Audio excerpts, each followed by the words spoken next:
কবরের ফার্স্ট নাইটটা কেমন হবে সেটা নিয়ে কি আমি চিন্তা করেছি? মেরে মোহতারাম দোস্ত, এখন তো ডিসেম্বর মাস চলছে। ডিসেম্বর মাসটা যেদিন শেষ হয় আর নতুন বছরের আগমন ঘটে, পশ্চিমা বিশ্ব সেদিন একটা ফষ্টি নষ্টি নাইট বানায়। 31st নাইটের নামে একটা বেলেল্লাপনার রাত্র তৈরি করে। কিন্তু ইমানদার বছরের শেষ রাতটাকে ইবাদতময় করে এবং এই রাতের পরে নতুন বছরের আগমন হচ্ছে, নতুন বছরকে আল্লাহর ইবাদত দিয়ে পুরা করে, সে সেভাবে আগানোর চেষ্টা করে। আমরা কি একবারও চেষ্টা করি? বিজাতীয় সংস্কৃতির কবলে পড়ে আমরা কিভাবে নিজেদের বাঙালি চেতনাকে ধ্বংস করে দিই, আমাদের ইসলামী চেতনাকে বিসর্জন দিয়ে দিই। আমরা একবারও এটা চিন্তা করি না। ও মুমিন, আমি আপনি চিন্তা করি 31st নাইট কিভাবে উদযাপন করব। মুমিন, তুমি একটা বার ভেবে দেখো, আজকে যদি তোমার ডাক আসে তাহলে কবরের ফার্স্ট নাইটটা তোমার কেমন হবে? এই তো দুনিয়ার জমিনের উপরে ছিল, এই তো জমিনের নিচে আজকে তুমি শুয়ে আছো। উপরে কিছু বাঁশ, উঠে বসতে চাইলেও বসার সুন্দর জায়গা নাই। চারিদিক থেকে পোকামাকড়গুলো বের হয়ে আসছে। আত্মীয় স্বজন যার যার বাড়িতে ফিরে গেছে। কেউ কান্নাকাটি করছে, কেউ দোয়া কালাম পড়ে আজকে তোমার জন্য বকশিস করছে। 2-4 দিন, 2-4 মাস, 2-4 বছর পরে কেউ আর তোমার কথা মনে রাখবে না। চাঁদ ঠিক মতোই উঠবে, পূর্ণিমার আনন্দ সকলেই উপভোগ করবে, সূর্যটাও জাগা মতো উঠবে, ঋতুর পরিবর্তনও ঘটবে, যার যার ব্যবসা বাণিজ্যও চলবে। তোমার রেখে যাওয়া সমস্ত সম্পদগুলো তোমার ওয়ারিসরা বন্টন করে নিয়ে যাবে, সেটা নিয়ে কাড়াকাড়িও চলবে, এটা ওটা নিয়ে অসন্তোষও চলবে। কিন্তু তুমি তোমার কবরে কেমন আছো এটা কেউ জিজ্ঞেস করতে আসবে না। মেরে মোহতারাম দোস্ত, যার যার নিজের আমল নিজেকে নিয়ে যাওয়া লাগবে। এজন্য নবী করিম আলাইহিস সালাতু ওয়াস সালাম বলেন, যে ব্যক্তি মৃত্যুর কথা প্রতিদিন 10 বার স্মরণ করবে, সে যদি তার বিছানায় শুয়েও মারা যায়, আল্লাহ তাআলা তাকে শহীদের মর্যাদা দান করবেন। বাদশাহ শিকার করতে গিয়েছেন। তার আগের ঘটনা হলো, বাদশাহ আর মন্ত্রী পাশাপাশি বসা, সভাসদরা বসা। বাদশার আঙুল কেটে গেছে। কি কেটে গেছে? আঙুল কেটে যাওয়ার পরে তেলবাজ তালবাজ যারা আছে তারা আহা উহু এই সেই করে আরো ভালো করে পাম টাম মারছে। বাদশাহ আরো ফুলছে, কষ্ট আরো বাড়ছে। মন্ত্রী পাশ থেকে বলছে, এত হাহুতাশ করার কিছু নেই, কেটেই তো গেছে, আল্লাহ যা করেন ভালোর জন্য করেন, ভালো হয়ে যাবে। বাদশার উঠেছে রাগ। এরা সবাই আমার হিতাকাঙ্ক্ষী, এই একটাই আমার শত্রু, কারণ তেতো কথা বলে। এই মোল্লাদের অবস্থা এটা, খালি তেতো কথা বলে, ভালো কথা বলতে পারে না। মন্ত্রী সাহেবের উপরে রাগ। মৌলানা সাহেব মানুষ, আপনি কি করবেন? ভালো কথা বলবেন, আপনি কইতেছেন আল্লাহ যা করে ভালোর জন্য করে। এটা করার সময় এখন? আমার আঙ্গুল কাটছে। হ্যাঁ, আমি তো বলছি ডাক্তার ডাকতে, ডাক্তার আসতে, কিন্তু বাকি রইল আল্লাহ যা করেন ভালোর জন্য করেন। এটা মেনে নেওয়ার ভিতরেই শান্তি, দুঃখ কষ্টর ভিতরেও শান্তি। বাদশার রাগ উঠে গেছে। বাদশাহ বলছেন, এই এটাকে জেলে ভরে দে। এখন মন্ত্রী সাহেবকে কোথায় পাঠিয়ে দিছে? জেলখানায়। মন্ত্রী সাহেব জেলখানায় যাওয়ার সময় বলতেছেন, এই যে আপনি আমাকে জেলে পাঠাইলেন, এটাও ভিতরেও আল্লাহ তাআলা কিছু ভালো রেখে দিয়েছেন। বাদশাহ মনে করতেছে মন্ত্রীর মাথা খারাপ হয়ে গেছে, মৌলবীর মাথা খারাপ হয়ে গেছে। কি কয়? মন্ত্রিত্ব হারিয়ে, মন্ত্রিত্বের আসন হারিয়ে এখন মাথা খারাপ হয়ে গেছে, কয় জেলে যাইতেছে, এটাও নাকি ভালো। তো যাই হোক, কিছুদিন পরে বাদশাহ গেছেন শিকারে, মৃগয়ায়। শিকার করতে গিয়ে তার যে বাহিনী আছে, বডিগার্ড বাহিনী, এনারা ওনার সাথে আছে। হঠাৎ সন্ধ্যার দিকে ধুলি ঝড় উঠেছে, কঠিন ঝড়। একজন আরেকজনকে দেখতে পায় না, ধুলো বালি চোখের মধ্যে লাগার কারণে সব চোখ ডলে। এদিকে ঘোড়া তো দৌড়াচ্ছে যার যারটা, বাদশারটাও দৌড়াচ্ছে। তো বাদশার ঘোড়া দল থেকে আলাদা হয়ে গেছে, অন্ধকার নেমে এসেছে, কেউ কাউকে খুঁজে পাচ্ছে না, জঙ্গলের ভিতরে শিকারের মধ্যে হারিয়ে গেছে। এখন কি করবে? শেষ মুহূর্তে ওই অবস্থাতে বাদশাহ পড়বি তো পর ধরা পড়েছে জঙ্গলিদের হাতে। জঙ্গলে মানুষ থাকে না, জঙ্গলি মানুষ, এদের হাতে ধরা পড়েছে। এরা ধরে টরে দেখে খুব নাদুস নুদুস, লাল টকটকে, সুন্দর, চমৎকার দেখতে। তো তাদের ভিতরে একজন বলে, এক কাজ করি, দেবতাকে বলি দেই এটাকে দিয়ে, তাহলে দেবতা বেশি খুশি হবে। এরকম লাল টকটক সুন্দর মানুষ পাওয়া যায় না, পাওয়া গেছে একটা। এখন বেদিতে শোয়ানো হয়েছে, বলির বেদিতে পুরোহিত এসেছেন, খড়গ আর কৃপান মাথার উপরে উঠিয়েছেন। এক কোপে ধর থেকে কল্লা আলাদা করবেন এবং দেবতার উদ্দেশ্যে এই বেটার রক্ত উৎসর্গ করবেন। কোপ দেওয়ার ঠিক আগ মুহূর্তে আঙ্গুলের দিকে নজর পড়েছে, দেখে আঙ্গুল কাটা। নজর পড়ার সাথে সাথে বলছে, এই মাল তো দেওয়া যাবে না, দেবতার কাছে ডিফেক্টেড মাল দেওয়া যায় না। তো আঙ্গুল কাটা, এ চলবে না, অচল মাল। যাই হোক, দড়ি টড়ি খুলে দেওয়া হলো। বাদশাহ মনে মনে চিন্তা করে, মন্ত্রী তো ভালো কথাই কইছিল, তখন তো খুব খারাপ লাগছে, কারণ আমার পছন্দের কথাটা কয় নেই, তাল টাল দেয় নেই, একটু বিপরীত ধর্মী উল্টা কথা কইছে, কিন্তু আসলে তো ভালোই কইছিল রে। আল্লাহ যা করে ভালোর জন্য করে। আজকে তো বেঁচে গেলাম কিসের কারণে? আঙ্গুল কাটার কারণে, নাহলে তো গেছিলাম। যাই হোক, বাদশার দলবল এসে তাকে উদ্ধার করে নিয়ে গেছে। বাদশাহ গিয়েই প্রথম আদেশ, মন্ত্রী সাহেবকে মুক্ত করে নিয়ে আসো এবং সসম্মানে তার পদে আবার আসীন করো। মন্ত্রী সাহেব আসলেন, এসে বসলেন। বসার পরে বাদশাহ জিজ্ঞেস করছেন, মন্ত্রীজি, একটা কথা তো বুঝলাম, আমার আঙ্গুল কাটা এটা আমার জন্য ভালো। আপনি যে বলতেছিলেন জেলখানায় যাইতেছিলেন, ওই সময়টা আপনার জন্য ভালো, এটা কেমনে হইলো? এটা বলেন। যে আল্লাহ যা করে ভালোর জন্য করে, আপনার জেলে যাওয়াটাও ভালো, এটা কেমনে হইলো বলেন। মন্ত্রী বলে, রাজামশাই, আপনারা এখনো বুঝে আসে নাই। জীবনে কোনো সময় আমি আপনার কাছ থেকে আলাদা হই না, যেখানেই থাকেন সাথে সাথে থাকি। শিকারের ভিতরে যদি আপনি বিচ্ছিন্ন হইতেন, দলছুট হইতেন, তো আমি তো আপনার লগেই থাকতাম। আপনি তো আঙ্গুল কাটা দিয়ে বেঁচে যাইতেন, আমার কি হইতো? এই জন্য আল্লাহ তাআলা আমাকে ওখান থেকে বাঁচানোর জন্য আগে সেফ হাউসে পাঠিয়ে দিয়েছে। এইটাই আমার জন্য কল্যাণ। তো আল্লাহ যা করেন সেটা কিসের জন্য করেন? যে কোনো পরিস্থিতিতে যদি এই কথা মনে করি আর সবর করি, ধৈর্য ধরি, আল্লাহ তাবারাক ওয়া তাআলা আমাকে আপনাকে দুনিয়াতে আখিরাতে পাশ করায় দিবে। পাশ করবো তো ইনশাআল্লাহ। আল্লাহ তাআলা আমলে তৌফিক নসিব করেন। ওয়া মা আলাইনা ইল্লাল বালাগ। আসসালামু আলাইকুম ওয়া রাহমাতুল্লাহ। কারণ একজন শহীদ যেমন মৃত্যুকে হাতে নিয়ে ময়দানে জিহাদে উপস্থিত হয় এবং সে জানে যে কোনো মুহূর্তে আমি চলে যেতে পারি, মৃত্যুর জন্য যেমন সে প্রস্তুত থাকে, যে ব্যক্তি প্রতিদিন মৃত্যুকে 20 বার স্মরণ করে, সে মৃত্যুর জন্য তো এর চেয়ে বেশি প্রস্তুত থাকে। সে তো তার মাওলার সাথে সন্তুষ্ট অবস্থায় মিলার জন্য পাগল পারা থাকে। সে কামনা করতে থাকে যে আমার যে কোনো সময় মৌত হতে পারে, আর ওই সময় যেন আমি আল্লাহর নাফরমানিতে লিপ্ত না থাকি, বরং আমার যাওয়ার সময়টা যেন এমন হয় যে আমার মাওলা আমার উপরে সন্তুষ্ট, আমার উপরে খুশি। আমার যাওয়াটা যেন এমন হয় যে আজরাইল আলাইহিস সালাম আসবেন, মালাকুল মউত আসবেন, আর হাদিসের বাণী অনুযায়ী একটা জান্নাতের পবিত্র সুন্দর সুবাসিত রুমাল আমার থুতনির নিচে রাখবেন, আর নিচে সেই রেখে সেই শাশ্বত ডাক দেবেন, যা সূরাতুল ফজরের শেষ আয়াতে আল্লাহ তাবারাক ওয়া তাআলা বলছেন, ইয়া আইয়াতুহান নাফসুল মুতমাইন্নাহ, ও নফসে মুতমাইন্নাহ, ও প্রশান্ত চিত্ত, ইরজিই ইলা রাব্বিক, ফিরে চলো, ফিরে চলো। বলবে না যে যাও। ফিরে যাওয়া মানে কি? যেখান থেকে এসেছে সেখানে যাওয়া। ফিরে যাওয়া মানে কি? যেখান থেকে এসেছে সেখানে যাওয়াকে কি বলে? ফিরে চলো। তোমার জায়গা ছিল ঊর্ধ্ব জগতে, তুমি তো 7 আসমানের উপরে রূহ জগতে তুমি অবস্থান করছিলে, ওই জগতের দিকেই আবার ফিরে চলো, ঊর্ধ্ব জগতে চলো। তোমাকে নিম্ন জগতে জাহান্নামের গর্তে যাওয়া লাগবে না। ইয়া আইয়াতুহান নাফসুল মুতমাইন্নাহ, ইরজিই ইলা রাব্বিক, ফিরে চলো তোমার প্রভুর কাছে, রাদিয়াতাম মারদিয়াহ, এমন অবস্থায় ফিরে চলো যে তুমিও তার মিলনের জন্য পাগল পারা হয়ে আছো, তুমিও খুশি এই মৌতের ব্যাপারে, এই মৃত্যুর জন্য তুমি উদগ্রীব হয়ে আছো, আর তোমাকে কাছে পাওয়ার জন্য তোমার মাওলা উদগ্রীব হয়ে আছেন। তোমার মাওলাও খুশি, তুমিও খুশি, মাওলাও খুশি। এভাবে চলো। ওভাবে যাওয়ার জন্যে যখন প্রতি মুহূর্তে প্রতিদিন একজন বান্দা, একজন বান্দি মৃত্যুকে 20 বার স্মরণ করবে, সেই ব্যক্তি কোনো সময় চাইবে না যে এমন আমল আমি করি যে আমলের কারণে আমাকে জাহান্নামে যাওয়া লাগতে পারে। কারণ মৃত্যুর কোনো ঠিক ঠিকানা নাই, কোনো সময় আমাকে জানিয়ে দেওয়া হয় নাই, যে কোনো সময় আমাকে যাওয়া লাগতে পারে। অতএব যে কোনো সময় আমি গুনাহ থেকে বেঁচে থাকবো আল্লাহর কাছে যাওয়ার জন্য। এই ব্যক্তি স্বাভাবিক মৃত্যুবরণ করলেও নবীজি বলেন সাল্লাল্লাহু আলাইহি ওয়াসাল্লাম, সে শহীদের মর্যাদা লাভ করে। আল্লাহ তাআলা দুনিয়াতে আমাদেরকে পাঠালেন এই জীবনটা কি ভোগ করার জন্যে না কাজ করার জন্যে? নেক আমল দিয়ে ভর্তি করার জন্য আল্লাহ তাআলা আমাকে আপনাকে পাঠালেন। নেক আমল কাকে বলে? ওই কাজকে নেক কাজ বলে, ওই কাজকে ভালো কাজ বলে, ওই কাজকে গুড ডিড বলে, যেই কাজ আল্লাহ তাআলার দেওয়া স্যাম্পল নবীজি মুহাম্মদুর রাসূলুল্লাহ সাল্লাল্লাহু আলাইহি ওয়াসাল্লামের সাথে মিলে।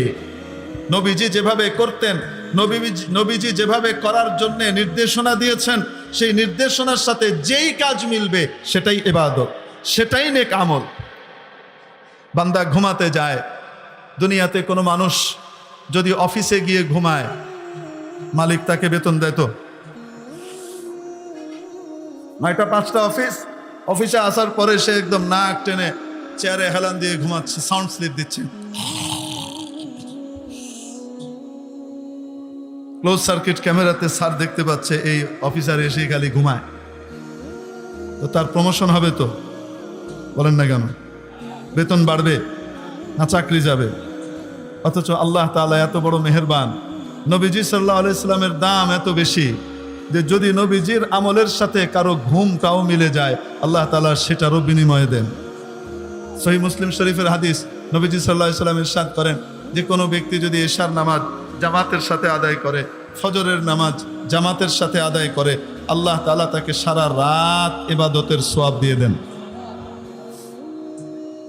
সে ঘুমিয়ে আছে অথচ তার সওয়াব পাচ্ছে। সে কিসের? ইবাদতের সওয়াব পাচ্ছে। কেন? নবীজির আমলগুলো আল্লাহর কাছে বড় প্রিয়। আল্লাহ তাআলা ওনাকে স্যাম্পল হিসেবে পাঠিয়েছেন। ওনার সাথে যার যে আমল মিলবে সেটাই ইবাদত। ঘুমও ইবাদত, বাথরুমে যাওয়াও ইবাদত, মানুষের প্রাকৃতিক কাজ সারা এটাও ইবাদত, খাওয়া দাওয়াও ইবাদত, চাকরি বাকরি ইবাদত, ক্ষেত খামার ইবাদত, ব্যবসা বাণিজ্য ইবাদত। কখন হবে? যখন আল্লাহর দেওয়া স্যাম্পল নবীজি সাল্লাল্লাহু আলাইহি ওয়াসাল্লামের তরিকা অনুযায়ী হবে। আরো বললে আপনারা অবাক হবেন, রাজনীতিও ইবাদত, দেশ পরিচালনা করা ইবাদত, জাস্টিস হওয়া এবং জজ হওয়া, বিচারপতি হওয়া ইবাদত। কখন হবে? যখন নবীজির তরিকার সাথে মিলবে। নবীজি সাল্লাল্লাহু আলাইহি সাল্লাম ইরশাদ করেছেন, একদিনের ন্যায় বিচার, কয় দিনের? আরো আসতে বলেন। একদিনের ন্যায় বিচার 60 বছরের ইবাদতের চেয়ে উত্তম।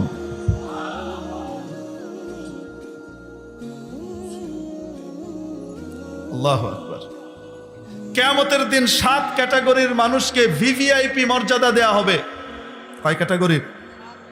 যেদিন কোনো ছায়া থাকবে না। সহিহ বুখারীর হাদিস, عن أبي هريرة رضي الله تعالى عنه قال قال رسول الله صلى الله عليه وسلم 7 يظلهم الله في ظله يوم لا ظل إلا ظل عرشه। যেদিন আল্লাহর আরশের ছায়া ছাড়া আর কোনো ছায়া থাকবে না। আজকের যে সূর্য 9 কোটি 30 লক্ষ মাইল দূর থেকে আমাদের উপরে তাপ বর্ষণ করে, সেটা তখন আধা হাত 1 হাত উপরে চলে আসবে।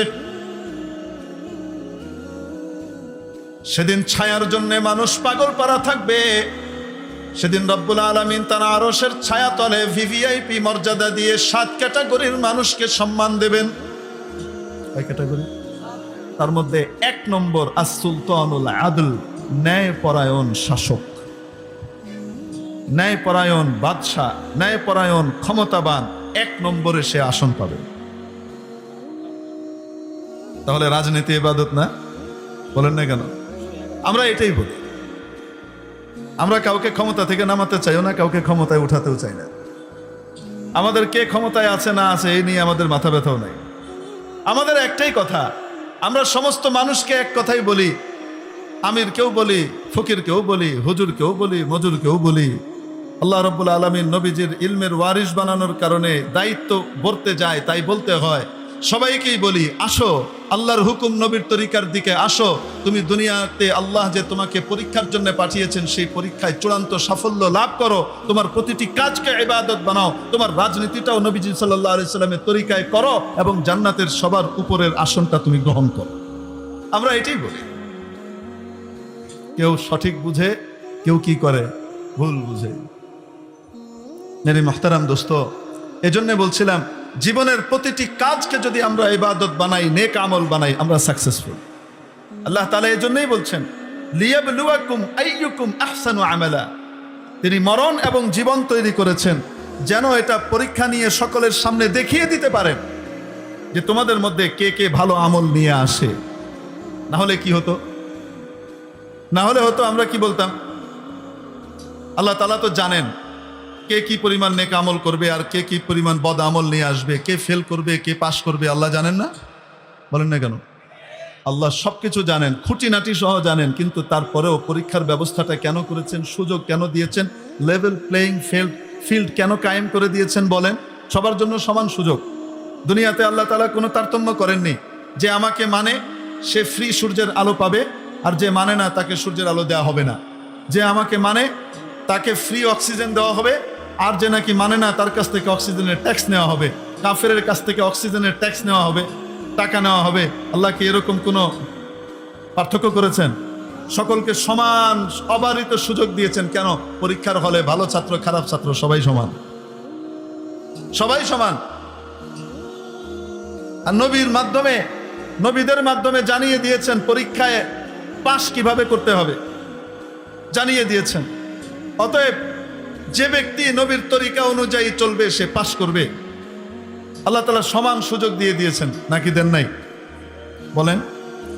এখন যদি না দিতেন আর ফয়সালা করে দিতেন আল্লাহ তাআলা, যারা জাহান্নামী হবে তাদেরকে জাহান্নামে পাঠিয়ে দিতেন, যারা জান্নাতের আমল করবে তাদেরকে জান্নাতে পাঠিয়ে দিতেন, তাহলে যে জাহান্নামী সে বলতো, আল্লাহ তুমি একটা চান্স দিয়ে দেখতে আমারে, কিসের জুনায়েদ বাগদাদি, কিসের হাসান বসরি, আর কিসের আব্দুল কাদের জিলানী রাহিমাহুমুল্লাহ, ওরা আমার পায়ের কাছে থাকতো, আমি এত বড় ইবাদত করে আইতাম। আবু জেহেল ওই কথা কইতো, নমরুদ ফেরাউন ওই কথা বলতো, ঠিক কি ঠিক না? আল্লাহ তাআলা বলেন এরা কি করবে আমার জানা আছে, তারপরেও পরীক্ষার সুযোগ দিয়েছি যেন পরে এই কথা বলতে না পারে যে আল্লাহ আমার উপরে কি করেছে, জুলুম করেছে। সুযোগ দিয়েছি, বরং অতিরিক্ত সুযোগ দেই। কি সুযোগ দেই? আমার নেক বান্দাদেরকে বিভিন্ন মুসিবতের মধ্যে রাখি, আর যারা অপরাধী হবে এদেরকে বিভিন্ন রকমের সুখের সাগরে ভাসিয়ে দিই। দুনিয়ার নাজ নিয়ামত ওদেরকে বেশি দেই, সুযোগ সুবিধা বেশি দিছি, ইবাদত বেশি করতে পারতো, আমাকে বেশি কাছে নিতে পারতো, দ্রুত নিতে পারতো, তারপরেও সে সুযোগের সে সদ্ব্যবহার করে নেই। আর আমি আমার নেক বান্দাদেরকে কষ্টের ভিতরে রাখি, দুঃখের ভিতরে রাখি, পেরেশানির ভিতরে রাখি, ঝামেলার মধ্যে রাখি, তারপরেও তারা আমার রিকোয়ারমেন্ট পুরা করে এবং ওই অবস্থায় থেকেও সবর করে, নাজ নিয়ামত পেলে ওটার উপরে শুকর করে। এজন্য আল্লাহ তাআলা দুনিয়াতে পরীক্ষা নেন দুই জিনিসের মাধ্যমে। কয় জিনিসের মাধ্যমে? এক হলো নাজ নিয়ামত দেন, আরেক হলো দুঃখ কষ্ট দেন। উভয় অবস্থা মানুষের জীবনে আসে। নাজ নিয়ামত দিয়ে দেখেন নিয়ামত দেনেওয়ালাকে ভুলে যায় নাকি মনে রাখে। যদি নিয়ামত দেনেওয়ালাকে মনে রাখে, নিয়ামত দাতাকে মনে রাখে, শুকর আদায় করে, নিয়ামতের মূল্যায়ন করে। আল্লাহ টাকা দিয়েছেন গান বাজনায় লাগানোর জন্য, বলেন না কেন? আল্লাহ তাআলা অর্থবিত্ত সচ্ছলতা দিয়েছেন গুনাহের কাজ করার জন্যে নাকি আল্লাহকে খুশির কাজ করার জন্য? যদি বান্দা টাকা পয়সা পাওয়ার পরে কন্ট্রোল করে, নিজেকে নিয়ন্ত্রণ করে, মদ, জুয়া, গাঁজা, আফিম, ভাং, নেশা এগুলোতে সময় এবং তার অর্থকে নষ্ট করার পরিবর্তে সে যদি কন্ট্রোল করে, এটার সদ্ব্যবহার করে, আল্লাহর পছন্দের জায়গায় খরচ করে, মসজিদে, মাদ্রাসায়, গরিব দুঃখীর পেছনে, প্রতিবেশীর হক আদায় করে, মা বাবার হক আদায় করে, আত্মীয় স্বজনের হক আদায় করে, খোঁজ খবর নেয়, তাহলে আল্লাহ তাবারাকা ওয়া তাআলা এই ব্যক্তির ধন সম্পদকে আরো বাড়িয়ে দেন। লাইন শাকারতুম লাযীদান্নাকুম, তার নিয়ামতকে বাড়িয়ে দেন, সে পাস। আবার দুঃখ কষ্ট দিয়েও কি করেন? পরীক্ষা নেন। আর ওই নাজ নিয়ামত পাওয়ার পরে যদি ভুলে যায়, উল্টো দিকে সব উচ্ছন্নে দেয়, তো দুনিয়াতেও বেইজ্জত হয়, আখিরাতেও যায়। কেন কেন? আল্লাহ টাকা দিলেন, ক্ষমতা দিলেন, পদ দিলেন, সোনারগাঁ হোটেলে বসে অমুক অমুককে হুমকি আর ধমকি দেওয়ার জন্য না, অমুক তমুককে থ্রেট দেওয়ার জন্য না, নারী জাতির অপমান করার জন্য না। বিবেক কোথায় যায় মানুষের, এই কথা একটাবার চিন্তা করে না। আমি একটা মেয়ের সম্পর্কে যখন কথা বলি তখন মনে রাখতে হবে এরকমই এক নারীর গর্ভেই আমার জন্ম হয়েছে। এ কথা মানুষ মনে রাখে না, ভুলে যায়। কিভাবে হয়? আল্লাহ আমাদেরকে বুঝদান করেন বলি আমি। ওরকম উল্টা পাল্টা করলে দুনিয়ায় নগদ জিনিস তো দেখতেই পাচ্ছেন, আর কিছু বলার দরকার নেই। কেন বলবো? সবাই জানে। কারো সমালোচনা তো উদ্দেশ্য না। উদ্দেশ্য হলো নাজ নিয়ামত দিয়ে আল্লাহ পরীক্ষা করেন যে সে কি আমাকে মনে রাখে নাকি ভুলে যায়। ভুলে গেলে দুনিয়াও শেষ, আখিরাতেও শেষ। আর মনে রাখলে দুনিয়াতেও ইজ্জত সম্মান দান করেন, আখিরাতেও দান করেন। নাম্বার 2, পরীক্ষার দ্বিতীয় সাবজেক্ট থাকে দুঃখ কষ্ট দেন, নিয়ামত কেড়ে নেন। ওই সময় কি বান্দা হা হুতাশ করে নাকি আল্লাহ তাআলার এই ফয়সালার উপরে সন্তুষ্ট থাকে, সবর করে, ধৈর্য ধরে, আর আল্লাহর ভয়কে আরো বেশি করে মজবুত করে ধরে? যে ধরে সে পাস, তার মর্যাদা এত বেড়ে যায়, এত বেড়ে যায়, এত বেড়ে যায় যে কিয়ামতের দিন তার সবরের ফলাফল যখন দেখতে থাকবে সে হা হয়ে যাবে। আর তার কামনা হবে এটা, দুনিয়াতে যদি কোনো নাজ নেয়ামত আল্লাহ আমাকে না দিতেন, শুধু যদি দুঃখ কষ্টই দিতেন, তাহলে আজকে আমার মর্যাদা আরো কত উপরে উঠত। মনে রাখতে হবে, যা আল্লাহ তাআলা ফয়সালা করেন সেটা বান্দার ভালোর জন্য করেন। কার জন্য করেন? দুঃখ দিলেও 2 মিনিটে শেষ করছি, কার ভালোর জন্যে? যদি আল্লাহ আমাকে কোনো কষ্টে ফেলেন, আপনাকে কোনো কষ্টে ফেলেন, মনে রাখতে হবে এটা আমার আপনার ভালোর জন্য আল্লাহ করছেন। বাস আল্লাহ যা ফয়সালা করেছেন আমি এটার উপরে সন্তুষ্ট, তাহলে মনের ভিতরে শান্তি চলে আসবে। হাজার কষ্টের ভিতরেও মনের মধ্যে শান্তি বিরাজ করবে।